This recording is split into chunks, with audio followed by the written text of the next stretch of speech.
Cuando Alejandra metió la llave en esa casa en la que había vivido durante más de 8 años, la cerradura ya no era la misma.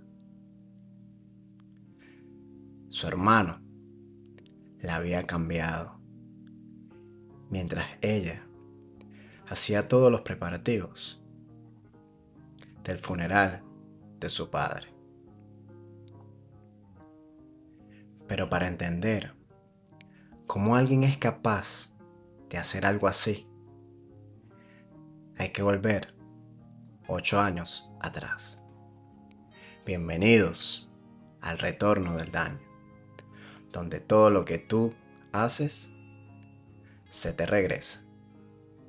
Dale like, suscríbete y comencemos con esta historia.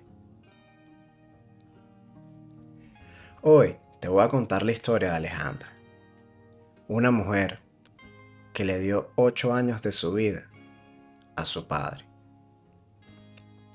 y que descubrió frente a una puerta cerrada que hay familias donde el amor se mide y el sacrificio no cuenta como un mérito. Pero lo que hizo después de esa puerta cerrada, eso es lo que nadie en la familia calculó. Alejandra tenía 39 años cuando su padre recibió el diagnóstico: Parkinson avanzado. El médico fue directo: necesitaría cuidados constantes, y esos cuidados solo empeorarían con el tiempo. Alejandra tenía entonces un departamento propio, un trabajo estable, una vida que apenas empezaba a acomodarse. Lo dejó todo. Sin dudarlo, se mudó a la casa de su padre esa misma semana. No lo vio como un sacrificio, lo pensó como algo que simplemente se hace por un padre que te crió solo, después de que la madre de Alejandra muriera cuando ella tenía tan solo 12 años. Los primeros años no fueron tan duros. Salvador todavía caminaba, todavía discutía, hablaba de política en la mesa, todavía recordaba los cumpleaños y los nombres de sus seres queridos. En una de esas primeras navidades, Mauricio llegó con regalos caros para todos: una tableta para el padre y un perfume para Alejandra. Se quedó 3 horas. No preguntó una sola vez qué medicamentos tomaba su padre, ni a qué hora, ni cómo dormía. Al despedirse, le dijo a su hermana: qué bueno que tú te encargas de esto. Yo, con todo el trabajo que tengo, no podría. Un mes después, Salvador tuvo una infección que lo mandó al hospital durante 3 días. Mauricio prometió llegar esa misma tarde. No llegó. Prometió llegar al día siguiente. Tampoco llegó. Alejandra durmió las 3 noches en una silla de plástico junto a la cama del hospital. Ese mismo año, Alejandra perdió el trabajo de medio tiempo que había conseguido para poder mantenerse. Había faltado demasiadas veces por las emergencias de su padre. Nadie en la familia lo mencionó. Nadie preguntó cómo ella iba a pagar las cuentas.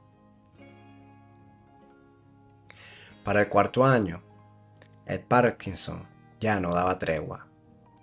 Alejandra bañaba a su padre todos los días. Papá, levántate un poquito, el brazo, así, despacio. El padre le dice, perdóname. Y ella responde, no, no tienes que pedirme perdón. No tengas pena. Yo estoy aquí para ti. Le cortaba la comida en pedazos pequeños, porque las manos de su padre temblaban demasiado para usar un cuchillo. Hubo noches en las que tuvo que cambiarle la ropa 3 veces, porque el cuerpo de su padre ya no le avisaba a tiempo cuando necesitaba hacer sus necesidades. Le daba de comer cucharada por cucharada, esperando pacientemente entre cada bocado, aunque la comida se enfriara. Algunas noches se quedaba dormida, sentada junto a la cama, con la mano todavía puesta sobre su padre, por si él la necesitaba a mitad de la noche. Limpiaba cuando había accidentes, lavaba las sábanas a las 3 de la mañana y volvía a dormir 1 hora y se levantaba de nuevo a las 5 para comenzar otra vez. Su hermano, Mauricio, aparecía algunos domingos, a veces. En una de esas visitas, Salvador, en uno de sus días más lúcidos, le preguntó a su hijo si podía quedarse esa semana a ayudar, porque Alejandra ya se veía agotada. Mauricio respondió, sonriendo frente a su padre. No te preocupes, papá. Ale siempre exagera. Ella puede sola. Alejandra, parada en la puerta de la cocina, escuchó cada palabra y no dijo nada. Otra tarde, Salvador, confundido por momentos, pero todavía capaz de notar ausencias, le preguntó directamente a Mauricio, hijo, ¿alguna vez vienes cuando Alejandra no está? Mauricio sonrió. Claro que sí, papá. Alejandra bajó la mirada, porque sabía que era mentira, y Salvador le creyó.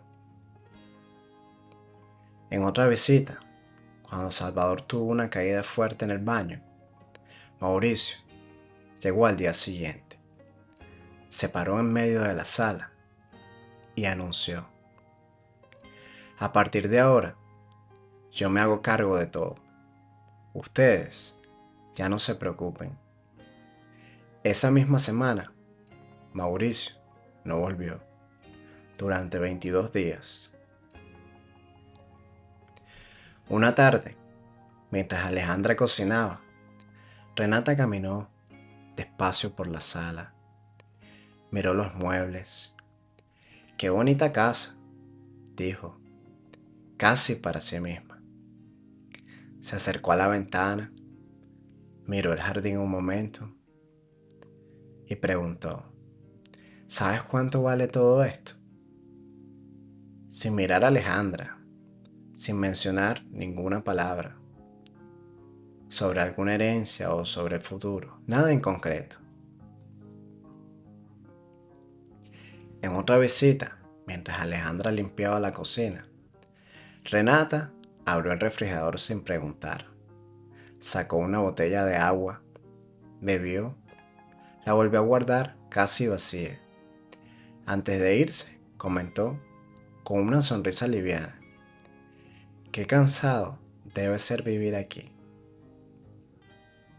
Meses después, en otra visita, se detuvo frente a Salvador, que dormía en su silla, y le dijo a su hijo en voz baja, pensando que Alejandra no escuchaba desde la cocina, ¿y cuánto más va a durar esto? Alejandra se escuchó, Se quedó inmóvil frente al fregadero, con las manos todavía mojadas. Una noche, en uno de sus momentos más claros, su padre tomó la mano de su hija. Hija, perdóname por hacerte perder tantos años, lo dijo con voz quebrada. Alejandra lo miró un momento antes de responder. No estoy perdiendo nada, papá. Semanas después, en otra noche tranquila, Salvador volvió a hablar, como si algo llevara tiempo, queriendo decir: hija, si algún día esta casa deja de ser un hogar, vete. Nunca pelees por paredes, pelea solo por tu dignidad. Salvador cerró los ojos esa noche con una calma que Alejandra no le había visto en meses. Una tarde, su padre dormía en su cuarto. Mauricio, que había llegado sin avisar, caminó despacio por la casa. Entró al pequeño escritorio donde su padre guardaba los papeles. Abrió un cajón. Empezó a revisar documentos, uno por uno, con cuidado de no hacer ruido. Alejandra entró en ese momento. Mauricio no se sobresaltó, solo cerró el cajón despacio. No buscó nada, solo estaba viendo, dijo. Ella no dijo nada tampoco, pero desde ese día, algo en cómo miraba a su hermano había cambiado. En el 8.º año, el cuerpo de Salvador empezó a apagarse. La última noche, el sonido del respirador llenaba todo el cuarto. Alejandra apagó las luces, dejó solo la lámpara pequeña junto a la cama y se sentó a su lado. El silencio entre cada respiración se hacía más largo. Ella le sostuvo la mano. Cerca de las 4 de la mañana llamó a la ambulancia. En el hospital, Alejandra caminó detrás de la camilla hasta donde le permitieron llegar. Después, solo quedó esperar.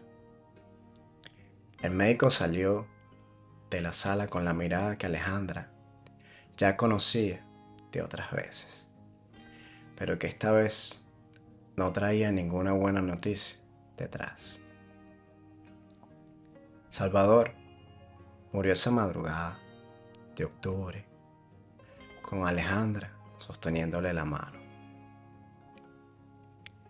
Ella se quedó sola en ese pasillo del hospital durante casi una hora antes de poder llamar a alguien. Qué triste que, a pesar de que eran 2 hijos, solamente uno de ellos se preocupaba realmente por el bienestar de sus padres, y que incluso en sus últimos momentos fue ella la que siempre estuvo ahí para su papá. En el funeral, los familiares se acercaban uno por uno, abrazaban a Mauricio, le daban el pésame, le decían que su padre había tenido suerte de tenerlo. Una tía se acercó a Alejandra y le dijo sonriendo: qué bueno que Mauricio está haciéndose cargo de todo. Alejandra, que llevaba 8 años haciéndose cargo de todo, no dijo nada. Frente a toda la familia reunida, Mauricio tomó la palabra. Yo me voy a encargar de todo a partir de ahora, no se preocupen. Después se acercó a Alejandra, le entregó una caja con las cenizas de su padre y en la otra mano una lista escrita. Aquí anoté todo lo que hay que limpiar y empacar de la casa esta semana. Renata puede supervisar si necesitas ayuda organizando. 8 años de cuidados y la única palabra que su hermano tuvo para ella ese día fue una lista de limpieza. Qué descarado, su hermano.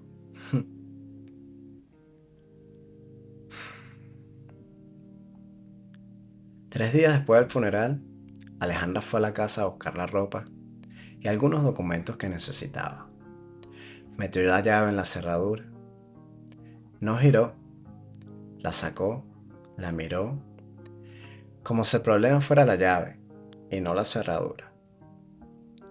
La limpió con los dedos, volvió a intentarlo. Nada, no giraba. Escuchó voces dentro, pasos, el sonido de una televisión y tocó el timbre. Nadie abrió. Golpeó la puerta con la palma de la mano 2 veces. Toc toc. Nadie abrió. Se quedó inmóvil frente a la puerta con la llave todavía en la mano. Llamó a Mauricio y contestó Renata. Ah, sí, dijo Renata, con una calma que no encajaba con lo que estaba diciendo. Cambiamos la cerradura. Es que con tanta gente entrando y saliendo durante la enfermedad de tu papá, ya no sabíamos quién tenía copias. Días después, Alejandra volvió una vez más, con la esperanza de que alguien le abriera. Se asomó por la ventana de la sala. Adentro, Renata. Ya estaba cambiando los cuadros del lugar, quitando fotografías de las paredes y moviendo los muebles hacia otro lado. Renata levantó la vista y la vio ahí, del otro lado del vidrio.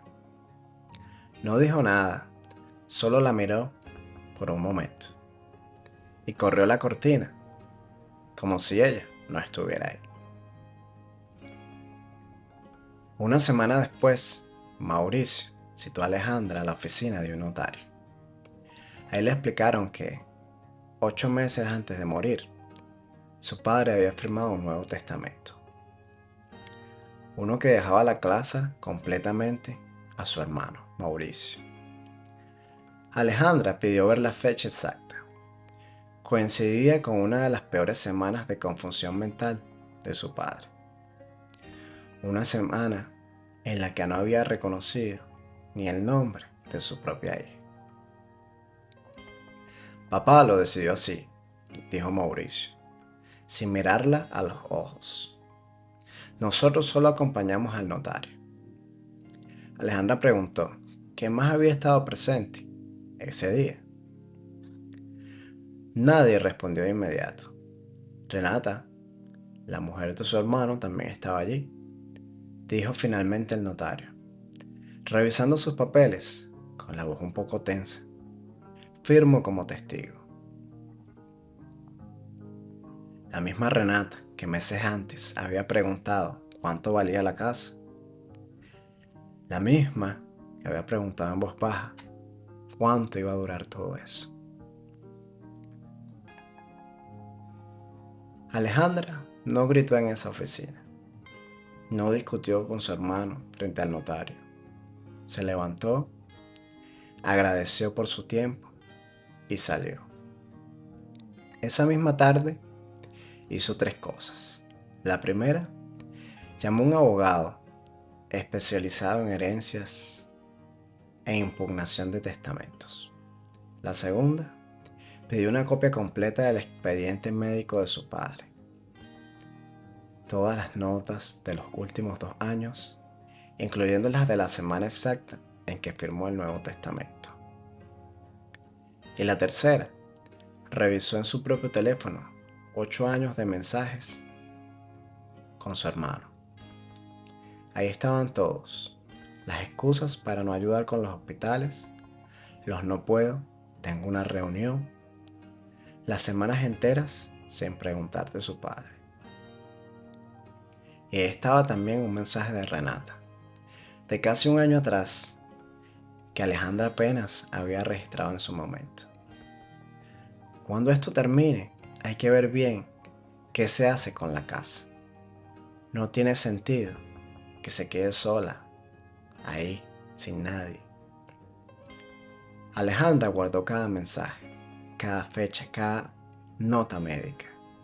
Y luego se sentó, respiró, empezó a construir su casa con la misma paciencia con la que había cuidado a su padre durante 8 años.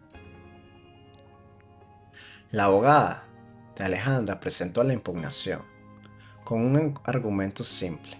El testamento se firmó en un periodo médicamente documentado de incapacidad mental. En la primera audiencia, el abogado de Mauricio se rió al escuchar el argumento y lo clasificó frente al juez como una hija resentida buscando dinero. Después de la segunda audiencia, la abogada de Alejandro salió de la sala con gesto serio. No habló de inmediato, guardó papeles en su portafolio, caminó unos pasos en silencio y Alejandra le pregunta, ¿qué pasó? La abogada tardó unos segundos en responder. No esperaba ese documento, dijo. Si no encontramos algo más, podemos perder. El abogado de Mauricio había presentado una declaración firmada por un vecino asegurando que su padre estaba perfectamente lúcido la semana de la firma. Por unos días, Alejandra no supo si el caso se le iba a caer. Pero en la tercera audiencia, el médico que había atendido a su padre esa misma semana confirmó, con el expediente en la mano, episodios severos de confusión y desorientación, algo que ninguna declaración de un vecino podía contradecir. Después, declaró el notario, se le notó nervioso al explicar por qué no había solicitado una evaluación cognitiva antes de la firma, siendo un hombre de esa edad y con ese diagnóstico. El juez preguntó directamente a Mauricio, frente a todos, por qué no había avisado a su hermana sobre el cambio de testamento en su momento. Mauricio no dio una respuesta clara.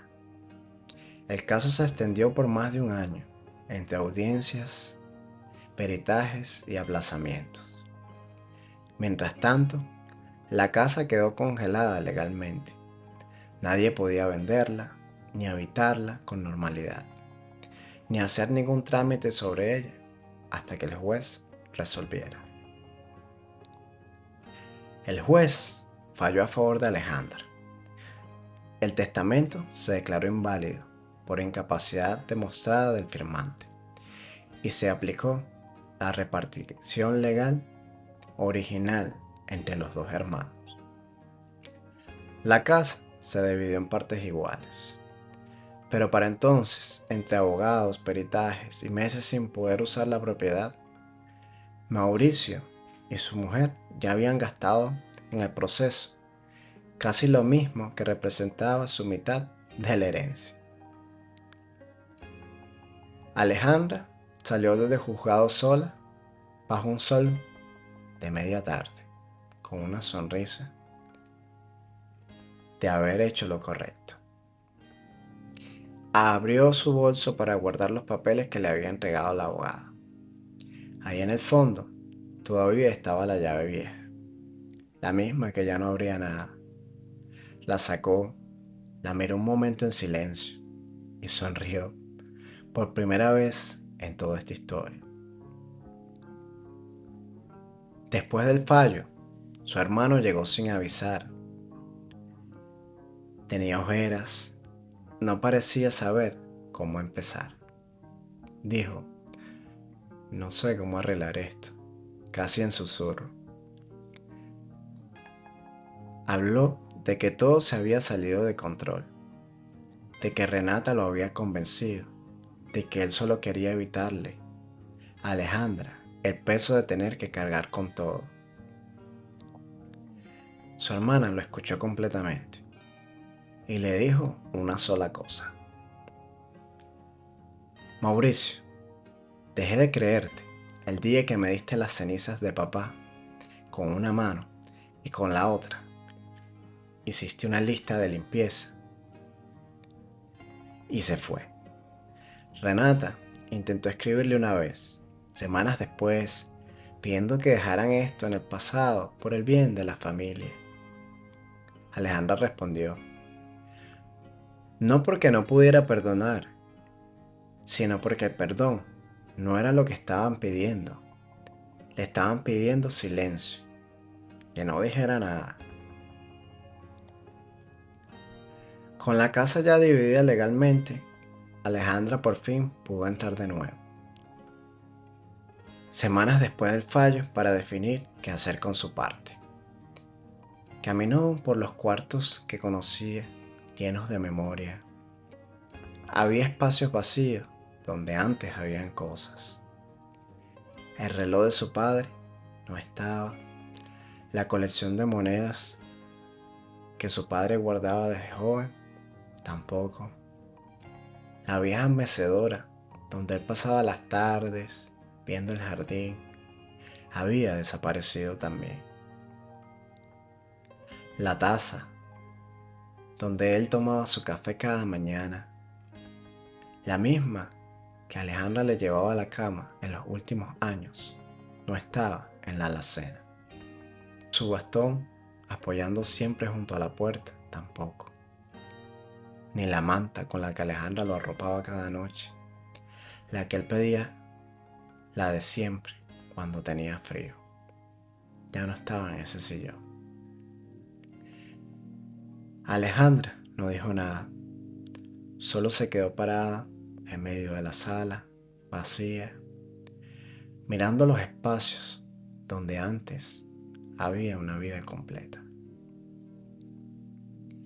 Meses después, Alejandra volvió a la casa una última vez, a buscar una caja con documentos que había quedado olvidada en una repisa alta del closet. Ya no quería discutir nada, solo quería la caja. Mauricio abrió la puerta. Por primera vez en toda la historia, bajó la cabeza. Perdóname, dijo en voz baja. Alejandra no respondió.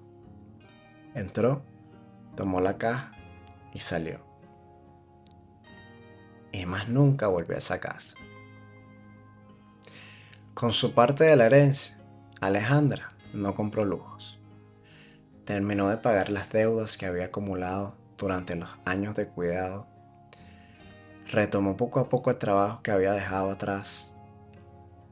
Se mudó a un departamento pequeño, luminoso, solo suyo. Guardó la vieja llave en un cajón junto a su cama.